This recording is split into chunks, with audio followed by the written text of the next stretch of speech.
өөрийг нь доромжлох биш наа хайрладаг тэр хүнийг дайрахаар их хэмжиг ордог юм билээ л дээ. Зориг бол зүрхнээс л гарна л та. Тэгээ хүн альва ямиг ажлыг эхлүүлж байгаа бол нөгөө айвал бүхий хийвэл бүү гэдэг нэг Монгол ардын үг гэдэг та. Яг л тэрнгээр л явж байгаа. Үнэхээр одоо би анханасаа л ингэж чадахгүй гэж бодож бол санаанд багтаж чадахгүй байгаа бол тэг эхлүүлсэн хэрэг байхгүй. Нэгэнт эхлүүлсэн бол буцаас зам гэж байхгүй. Одоо өнгөрсөн амар хэд чинь би ч одоо Монголын ард түмнээс 520 иргэнээс баг 20 цаг хүрийн аваад явчихж байгаа шүү дээ Филиппин рүү. Тэгээд энэ нэвтрүүлгээр заавал гарна гэсэн тийм зориг байгаа санаанд байгаад явцдаг. Гэтэл ирээд ингээд нэвтрүүлгийг хийх явц нэлээ их удаашрсан маш их зөвхөн оршуулгана гэдэг хэд чинь баг 30-аад нүүр материал байхгүй. Тэгээд тэр чинь ганцхан англи хэлээр ярьчихсан бол самаа алга. Тэгээд таглог хэд энэ төр гээд тэгээд тэрийг мэддэг хүн Монгол төрөл байхгүй. Энэ тэр ингээд маш процесс ажиллагаануудаас сунжраа 4 сар болох хугацаанд өөрөө мэдлгүй л ингээд би хадирч игсэн л тэг. Яах гэж энэ балаа юмруу орвоо. Яах гэж энэ олоонос мөнгөний авбаа. Яах гэж энэ новшин ажилд орчихвоо. Тэрнээс болоод маш их стрессцэн зүйлдээ баг унт чадхаа болсон, хямарсан гэдэг.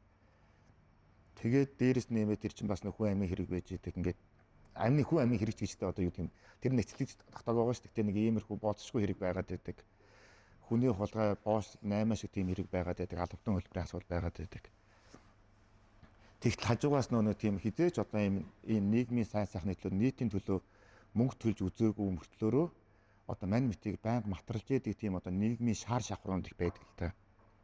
Надад майгаад 1000 төгрөг өгөөгүй мөртлөөрөө ингэж тутам ингэж одоо өө холгайцаа чи тэр хүмүүсээс олон мөнгө авчаад чи явсан тэр нэвтрүүлэг чинь хайч чи юу ч хайч чи тэр хүмүүсийн мөнгийг буцааж өг гэж байгаа.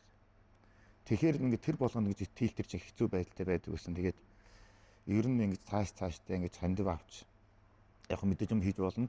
Гэхдээ хил дамс ийм асуудал руу орохдоо ер нь сайн бодож байхгүй бол сэтгэлийн өвөрлөөр орж болдгүй юм байна гэдгийг хойдоо болоод ойлгоцод байлаа. Тэгж чагаад нэвтрүүлэг маань ашгүй нэг юм бэлэн болоод гарсан.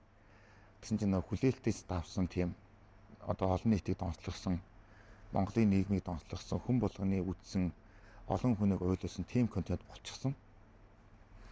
Тэгээд ингээд нэг хүн чинь ингээд нөгөө хийсэн манай олон түмэнд хүрээд ирэнгүүт нэг урам зориг орно ш. Нэг гоё болоод. Яг ингээд гоё урам зоригтой байжсэн чинь манай найзууд төс найзууд залгаж эхэлж байгаа байхгүй будаа.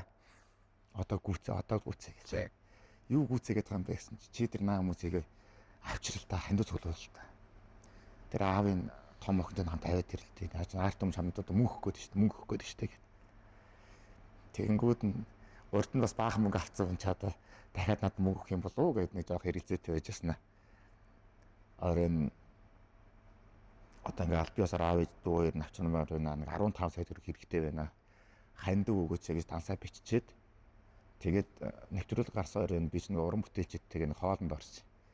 Тэгээ хоолнд орчоод шөнийн 2 3 гээд дуундлоо да. Тэгээ өглөө нэг 11 мгийн үед сэрээд дансаа нээсэн чинь 38 сая төгрөг. Тэр нэг тийм түрхэрсэн олонд нийт гэдэг чинь ард юм гэдэг чинь өөрөө тийм амар хүчтэй байдаг юм бэ. Тэгээ бүтээд нэг ард нь гарсан шүү. Өөний юу ганц оригны талаар ярих чинь юу олон юм ярьч удаа би одоо. Сорногоо чамтай би алдсан да гэдэг нэг ойлоод ярьсан бичлэг үүдэх шүү дээ. Тэр чинь болохоор миний дээр ядуу зүтүү байсантай хамаагүй байхгүй юу.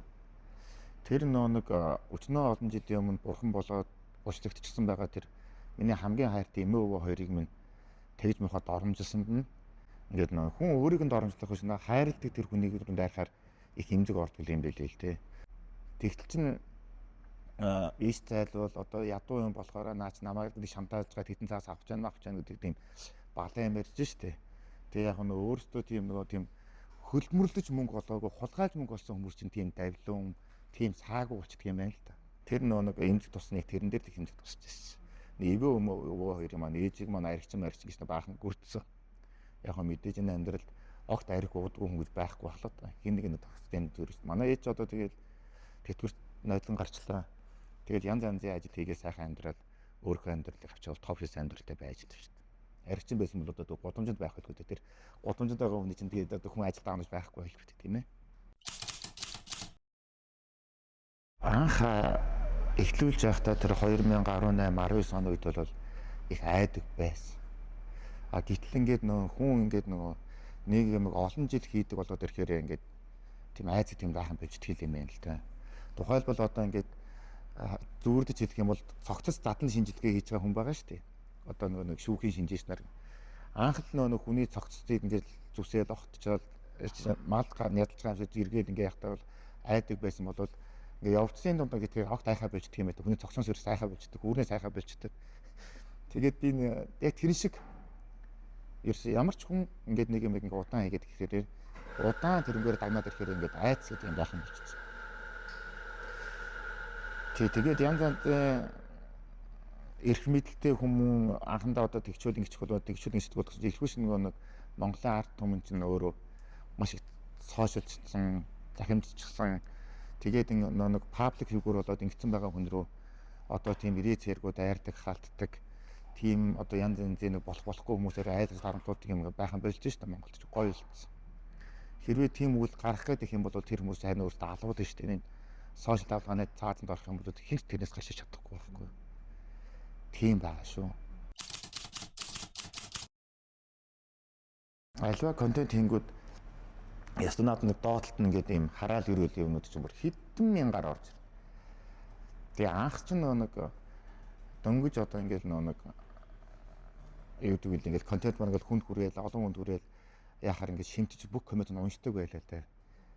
Тэгэл тэр чинь амар олон зуун коммент ч ингээд уншаад нэг бүрчлэн уншаад юу болчих юм бол гээд. Тэгсэн чинь одоо тэгсэн чинь бүр хоог таагаалт. Бүр одоо намайг юу гэж хэлсэн одоо нөгөө лав сөрөнгө гэдэг чинь намайг сайнаар ч хэлсэн муугаар ч хэлсэн юу ч хэлсэн нөгөө скотч наалтхаа болно гэдэг шиг яг хөө тэр нэг тэр буруу булхаа хүмүүс чинь намайг өвдөх гэж намайг зовоох гэж тэгээд янз янзын хүн амьтаа хөлсөлж байгаа янз янзын төлбөр төлж байгаа янз янзын бот ажиллаж байгаа доромжилдаг юм шиг байна дээ тий. Гэхдээ тэрийг нь би бүр үндэ хүний өрөнд хүү гэж одоо нохоо утгын чинь тоож авч хэлдэг байхгүй юу. Тэгээ сүүлдээ тэгээд нөгөө хүмүүс чинь өөрийг нь нохоо утгын чинь бүр гөлөөчж авч хэлдэг болохоор сүүлдээ шантардаг байх та тэр хүмүүс тэгэл алга болдог шүү дээ. Ер нь тэгээд би өөрийн амар галтай сэдвээр орж байгаа юм чинь энэ хэмжээний цохилт энэ хэмжээний хариу үйлдэл нэг өөрсдөө тооцоож явах хэрэгтэй гэдэг юм байна. Тэгээд хүнийг ингээд нэг маш их мэдлэлтэй мөнгө төрөхтэй хүнийг нүүрэн дундуур нь гэдэг одоо дисэд авснаас хүчтэйгээр өвдөгч шүү дээ. Би чинь тэр юм чинь гаргаад ирэхээр. Тэгэхээр ямар ч хүн ингээд эстэ нэг нүүрэн дөрөв гал манарт захиулсан хүн чинь заавал хариу үйлдэлүүд хорсон занаанаас болгаач гэстэй яаж нэг өөр нь өвдөх үү гээл. Тэгээд зөрүүлээд янз янзын тийм одоо тийм төлбөртэй нэвтрүүлэг янз янзын юм хийн. Намайг илэвдээ дээр гүтгсэн гутаас юм хийн.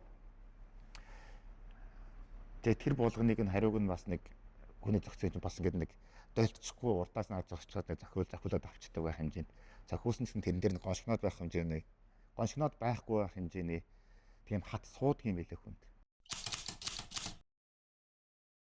Өнгөрсөн намаар над руу нэг бүсгүйгээс дуудлага ирсэн. Тэгээ яасан бэ гэсэн чи би ингээд нийслэлийн эрдээ хорлын төлөөлөгч Эрдэнэс Сүх гэдэг хүний эхнэр Наран гараа гэдэг хүн байна. Та надад туслаач гэд ороод ирсэн. Та өөрийнхөө над амьдралынхаа түүхийг ярьж өгөөч гэдэг.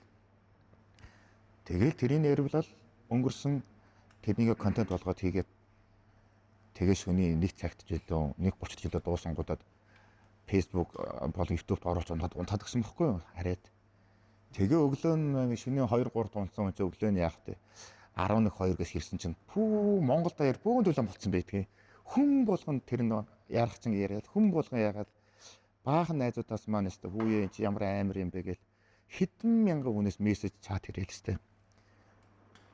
Тэгээ яаж ийм вэ гэхээр ганцхан тэр эмэгтэй хүний тэр гэр бүлийн хүч хэрхэлд өртөжсэн тэр гэрцхий түүх чинь Монгол даяар ингээ хавтгайл байсан байгаа байхгүй.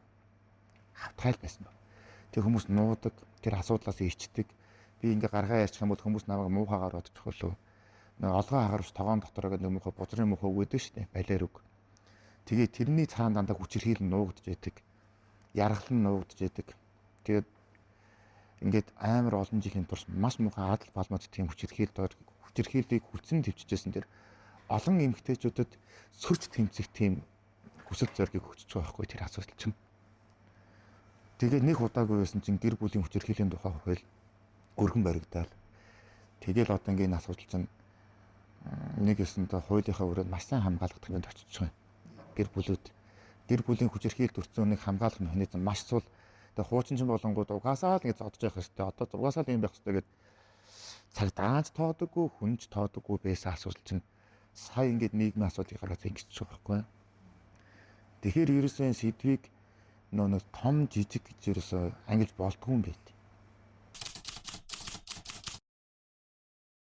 Энэ манай монголчуудын нэг тийм нийтлэг тийм нэг муухай хандлага байна.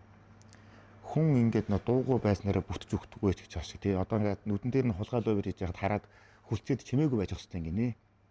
Тэгээ түрүүс дуурсан хөөний ам хөлтөн. Одоо ингээд шүглүүлэх гэдэм бол чи өөрөө хохирч болно шүү.